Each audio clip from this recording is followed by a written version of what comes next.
Hello दोस्तों, कैसे हैं आप सभी। आशा करता हूँ आप सभी लोग अच्छे होंगे। Good morning. तो आप सभी को मेरी तरफ से नवरात्रि की शुभकामनाएँ। तो हम लोग पढ़ रहे थे आर्टिकल्स, और आर्टिकल्स में हम लोग पढ़ रहे थे यूज़ ऑफ द। इसमें हमारा 6 रूल हो गया था और हम आगे बढ़ते हैं अपने अगले रूल पे।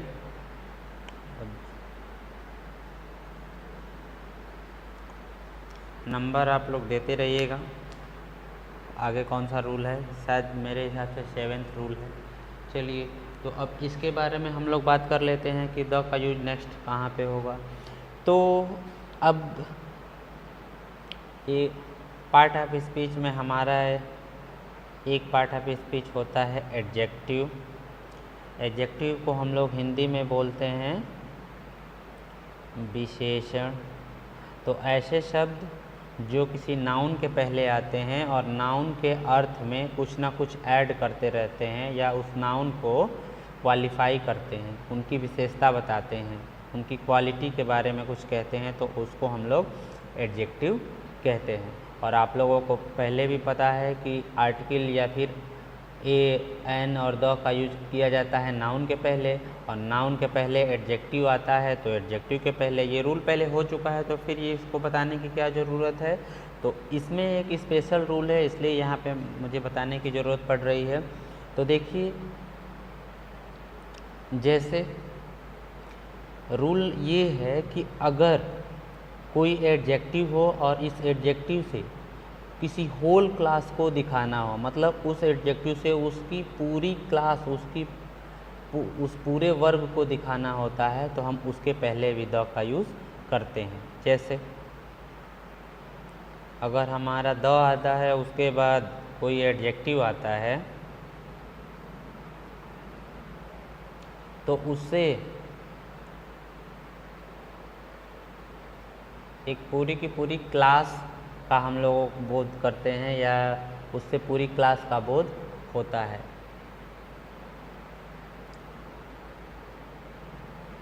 जैसे अगर मैं यहाँ पे लिखूँ रिच, तो रिच मीन्स क्या होता है, अमीर, और इसके पहले अगर हम द ऐड कर लेंगे तो क्या हो जाएगा, द रिच मैन, मतलब होता है अमीर लोग। तो अमीर जितने भी लोग हैं उन सभी को ये वर्ड शो कर रहा है द रिच। तो इसलिए एडजेक्टिव के पहले कभी भी नाउन आता है, द आता है, तो ये उस एडजेक्टिव की पूरी क्लास को ही दिखाता है।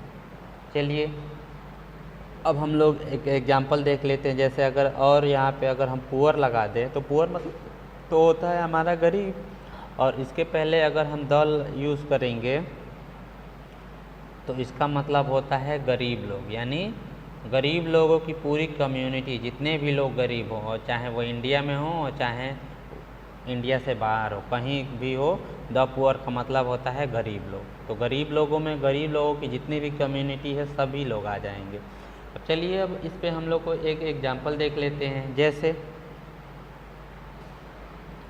यहाँ पे अगर मैं लिखूँ the rich are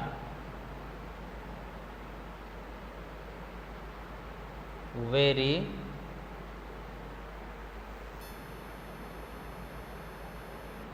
the rich are very respectful,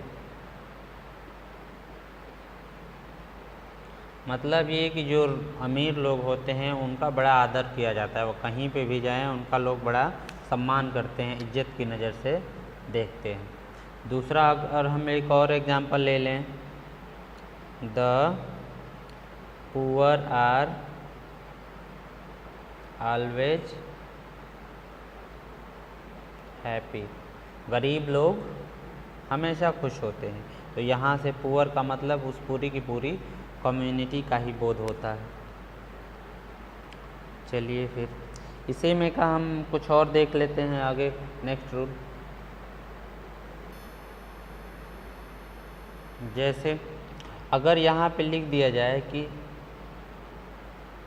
he is और यहाँ पे लिख दिया जाए पुअर, बस इतना ही सेंटेंस है। तो क्या यहाँ पे द लगेगा कि नहीं लगेगा?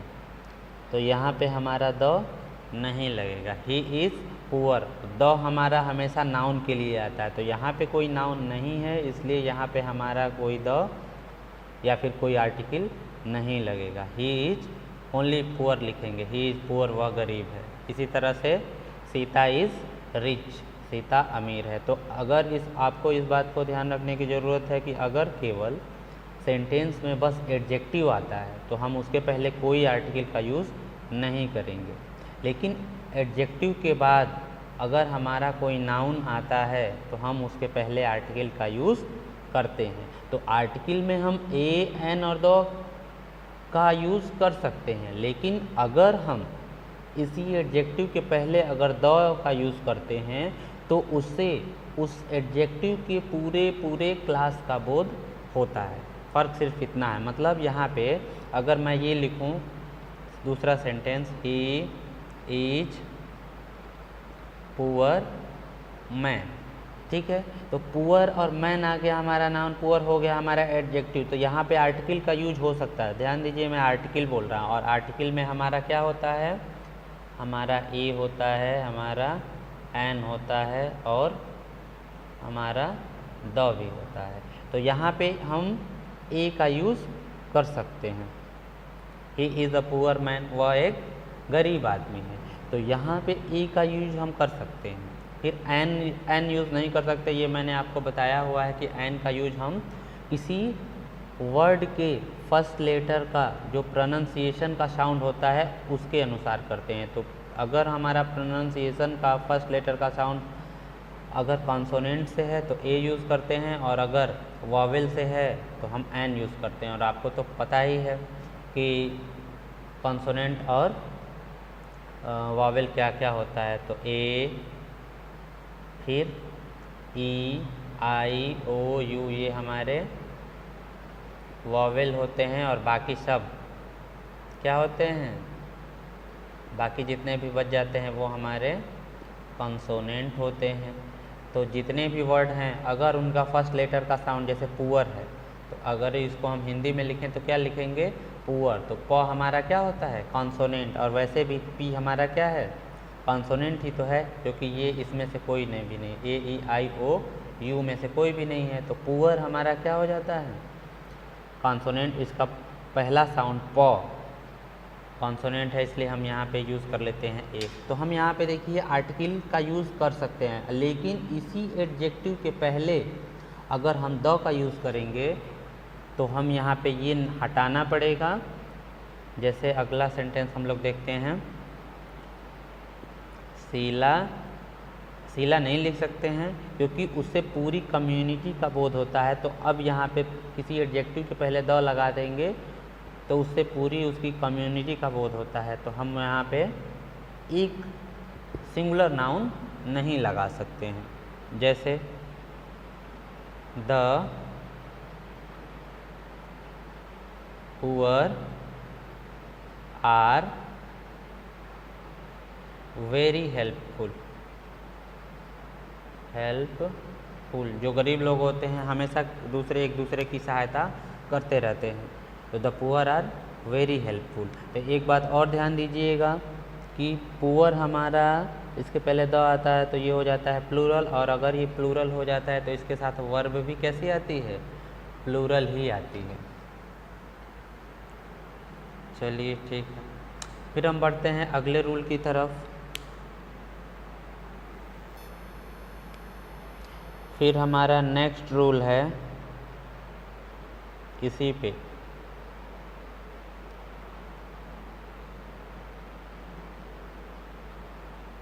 एडजेक्टिव क्लास के बारे में।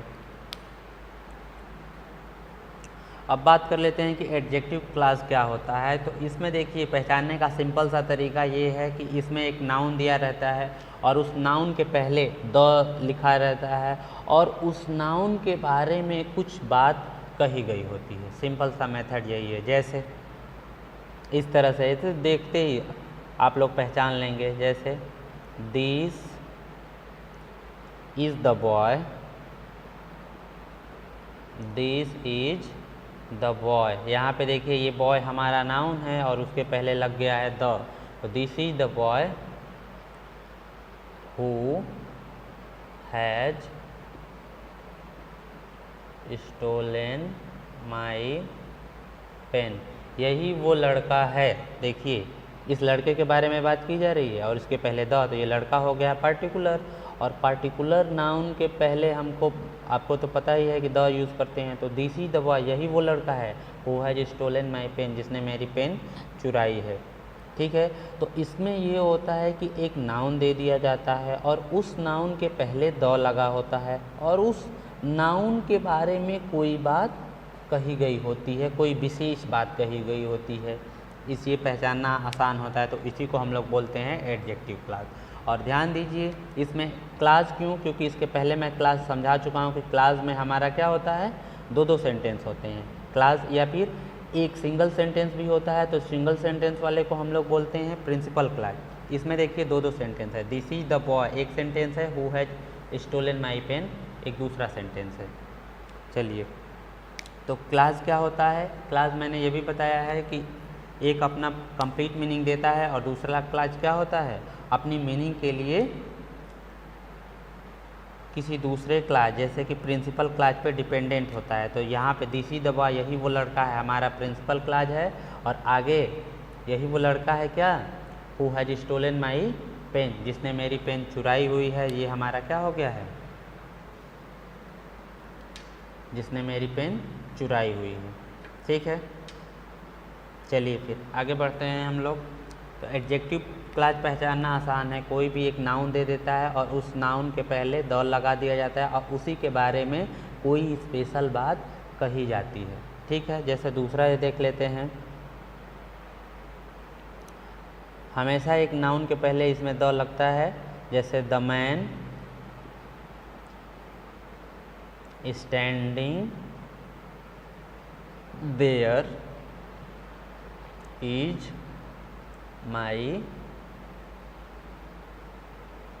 फादर। वो आदमी, देखिए मैन के पहले द लग गया, अभी इनके बारे में कुछ स्पेशल बताया जा रहा है कि वो आदमी जो वहाँ खड़े हैं इज़ माई फादर, वो मेरे पिताजी हैं। तीसरा देख लेते हैं, I remember the place where he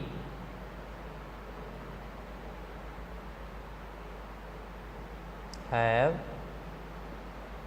gone. यहाँ पे देखिए I remember the place, place हमारा नाउन है, उसके पहले द आ गया है, तो मुझे वो जगह याद है जहाँ पे वो गया हुआ है या गया है। ठीक है, तो ये एक हो गया, मतलब ये है कि इसमें हमारा एक पर्टिकुलर नाउन देगा, उसके पहले द लगाएगा और उसी के बारे में बात करेगा, तो इसको हम लोग बोलते हैं एडजेक्टिव क्लास। तो कहने का मेरा यही मतलब है, एडजेक्टिव क्लास में नाउन के पहले द आता है, ये रूल है, नोट कर लीजिएगा।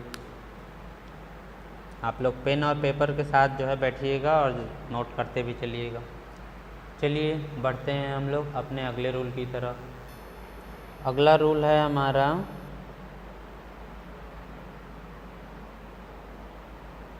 पोजीशन बताने वाले शब्द के पहले द का यूज़ किया जाता है। जैसे है हमारा टॉप, जैसे है हमारा बॉटम, जैसे हमारा है सेंटर।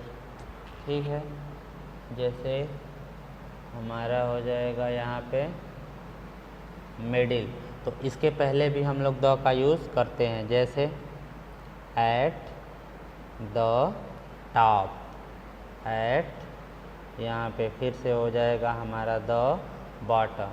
ठीक है ना, उसके बाद हो जाएगा in the centre, in the middle.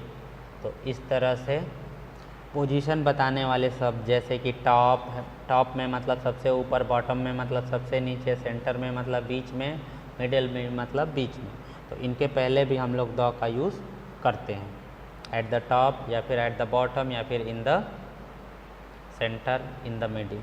Next है हमारा बिल्कुल इसी से मिलता जुलता है कि ऑर्डिनल एडजेक्टिव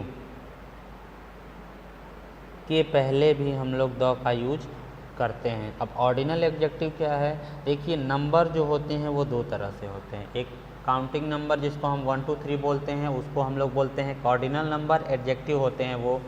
और एक होते हैं जिनको हम लोग ऑर्डिनल नंबर बोलते हैं। तो ऑर्डिनल नंबर को ऑर्डिनल एडजेक्टिव बोलते हैं। और ये होते क्या हैं? तो ये पोजीशन ये भी बताते हैं। जैसे first, second, third, fourth, fifth, इसी तरह से जितने भी वर्ड आते हैं ऑर्डिनल नंबर, जैसे फर्स्ट, सेकेंड, थर्ड, तो वहाँ उनके पहले भी हम लोग द का यूज़ करते हैं। जैसे the first child, first child standing, ठीक है ना, in this row is my brother. देखिए, द फर्स्ट चाइल्ड ये भी हो गया हमारा adjective class. The first child, child है, चाइल्ड के पहले अगर आ गया है हमारा ऑर्डिनल तो इसके पहले भी द लग गया है। द फर्स्ट चाइल्ड ये भी हमारा है एडजेक्टिव क्लास ही। अब इसके बारे में कुछ बात कही गई है कि first child standing in this row, जो इस रो में खड़ा है पहला बच्चा, वो मेरा भाई है। चलिए फिर, तो इस तरह से हम लोग यूज़ करते हैं। First, second, third, fourth, fifth कभी भी आएगा तो इसके साथ हम लोग द का यूज करेंगे। इसके साथ साथ पोजीशन में हमारा जैसे फर्स्ट है, फर्स्ट के साथ क्या आता है? लास्ट भी तो आता है ना। तो लास्ट भी रहेगा तो हम उसके भी पहले द यूज करेंगे। जैसे the last, the last over of this IPL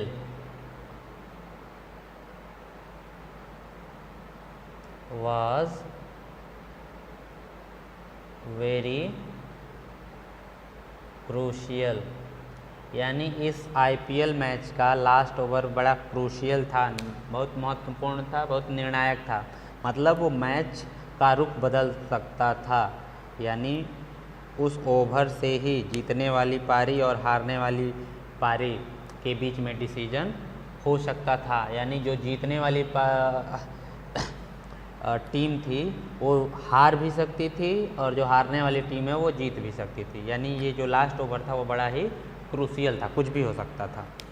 चलिए फिर नेक्स्ट हम लोग बढ़ते हैं अपने अगले रूल पर।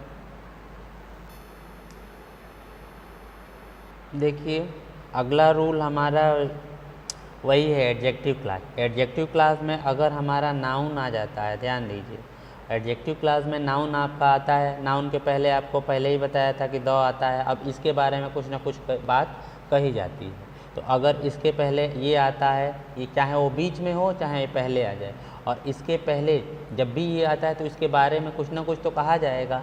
तो इसके पहले क्या आ सकता है? हु, वो नाउन, जैसे वो बच्चा, जो मेरा भाई है, मेरा कोई रिश्तेदार है, इस तरह से, ठीक है ना, जिसने मेरी घड़ी चुराई थी, जिसने मेरा पेन चुराया था, तो हु लगा सकते हैं, ठीक है। या फिर इसके साथ क्या आ सकता है आपका? विच आ सकता है। या फिर इसके साथ क्या आ सकता है? दैट भी आ सकता है। तो यही है एडजेक्टिव क्लास भी यही है। नाउन आए उसके पहले द आता है, कब? जब उसके बाद में हु, विच, दैट लगा होता है तब। जैसे, ठीक है, दिस इज द, अब द के बाद जो है वॉच लगा लो, दिस इज द वॉच, ये वही घड़ी है। दिस इज द वॉच, ये वही घड़ी। This is the watch which is very costly. यही वो घड़ी है या वही ये घड़ी है। घड़ी मतलब पहनने वाली घड़ी।